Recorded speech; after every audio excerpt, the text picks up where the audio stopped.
நம் தேவனாகிய இயேசு கிறிஸ்துவினால் உங்களுக்கு கிருபையும் சமாதானமும் சந்தோஷமும் உண்டாவதாக. நேற்றைய தினத்துல சபை தோற்றுவிக்கப்படுவதற்கு முன்பதாக அதை பற்றின முன்னறிவிப்பான வசனத்தை குறித்து பார்த்தோம். இன்றைக்கு சபை தோற்றுவிக்கப்பட்ட பின்னர் அப்போஸ்தல ஊழியம் அங்கே எப்படி நடைபெற்றதுங்கிறத குறித்து பார்க்க போறோம். அதற்குரிய வேத பகுதி அப்போஸ்தலர் 2வது அதிகாரம் 47வது வசனம் பின்பாதி. Acts chapter 2 verse 47 second half. ரட்சிக்கப்படுகிறவர்களை கர்த்தர் அனுதினமும் சபையிலே சேர்த்து கொண்டு வந்தார். இந்த வசனமானது அப்போஸ்தல ஊழியங்கள் நடைபெற்று அவர்களுடைய பிரசங்கத்தை கேட்டு மனம் திரும்பி அனுதினமும் மக்கள் ரட்சிக்கப்பட்டு சபையில சேர்த்து கொள்ளப்பட்டதை பற்றி சொல்லுது. அப்படியாய் மக்கள் மனமாற்றம் அடைந்து அனுதினமும் சபையில சேர்த்து கொள்ளப்பட்டு வந்திருக்காங்க. சபைன்னு சொல்லும் போது தேவாலயத்துல கூடி வர்றது மாத்திரம் இல்ல, வீடுகள் தோறும் சபையாக கூடி வந்திருக்காங்க.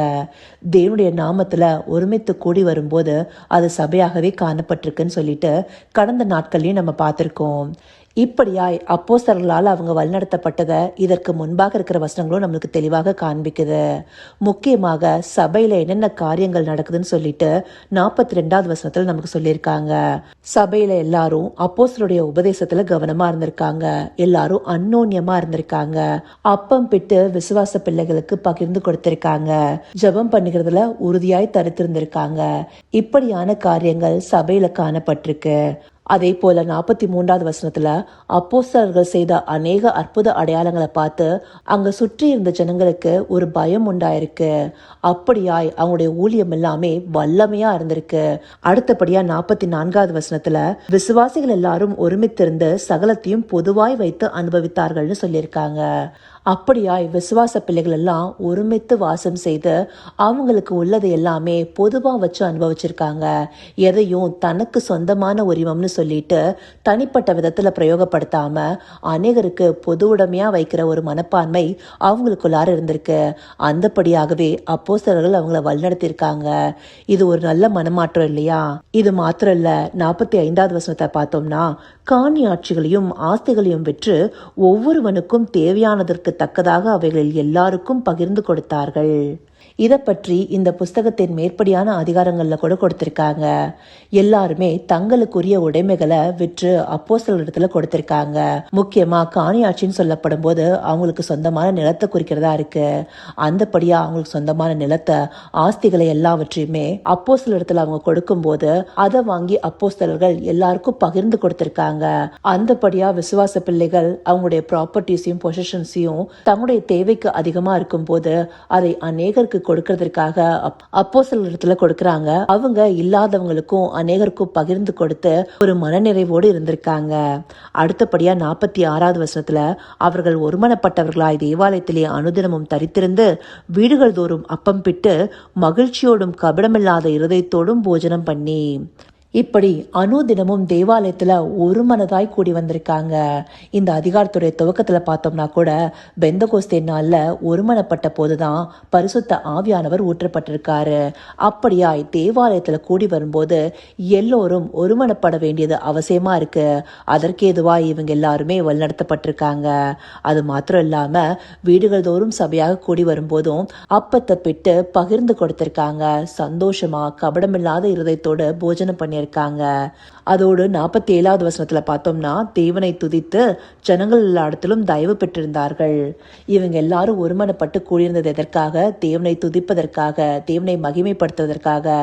அப்படி செய்து அப்போஸ்தலர்கள் அவங்க செய்த ஊழியங்கள் மூலமாக அநேக ஜனங்களிடத்திலிருந்து தயவு பெற்றவர்களாக இருந்தாங்க.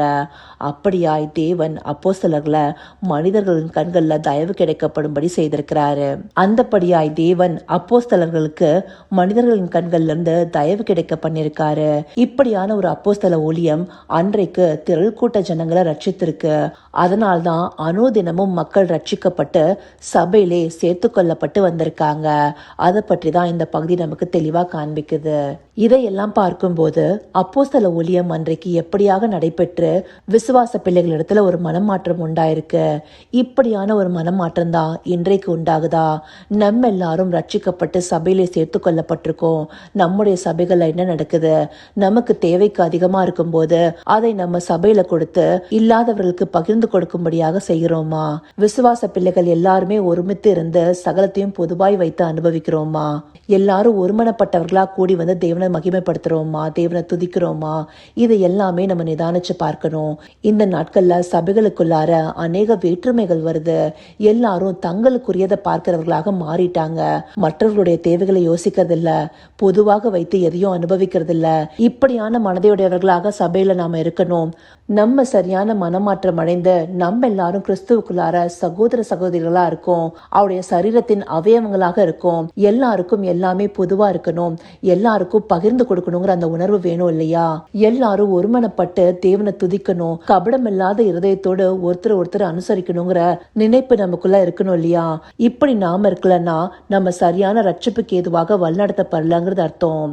அதை தான் இந்த பகுதி நமக்கு காண்பிக்குது.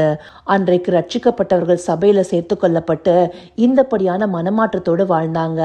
நாம இப்படிப்பட்ட மனமாற்றத்தை அடைந்து ஒருவருக்கொருவரை அன்பா உபசரிச்சு நமக்கு தேவைக்கு அதிகமா இருக்கிறத அநேகருக்கு பகிர்ந்து கொடுத்து ஒரு மனதாய் கூடி வந்து தேவனை துதிக்கணுங்கிறதையே தேவன் எதிர்பார்க்கிறாரு.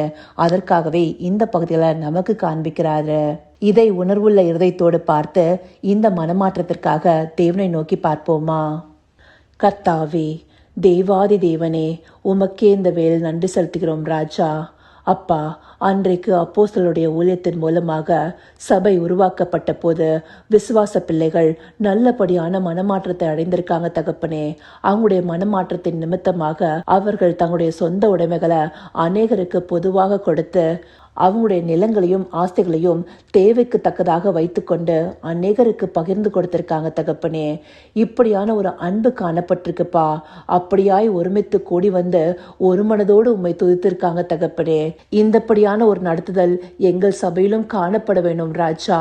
விசுவாச பிள்ளைகளாக எங்களுக்குள்ளார இப்படிப்பட்ட மனமாற்றங்கள் உண்டாவதற்கு தேவரீர் எங்களை நடத்தியருளுங்க ராஜா.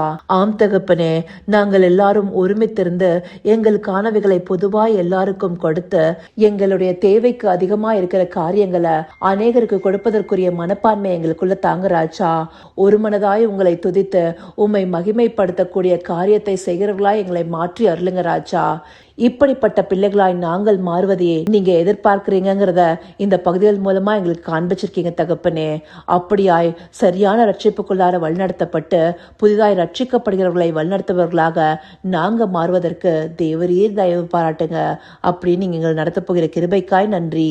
சகலவித துதி மகிமை கனம் யாவும் ஒருவருக்கே செலுத்துகிறோம். இயேசு கிறிஸ்துவின் மூலமாய் வேண்டிக் கொள்கிறேன் பிதாவே. ஆமேன், ஆமேன்.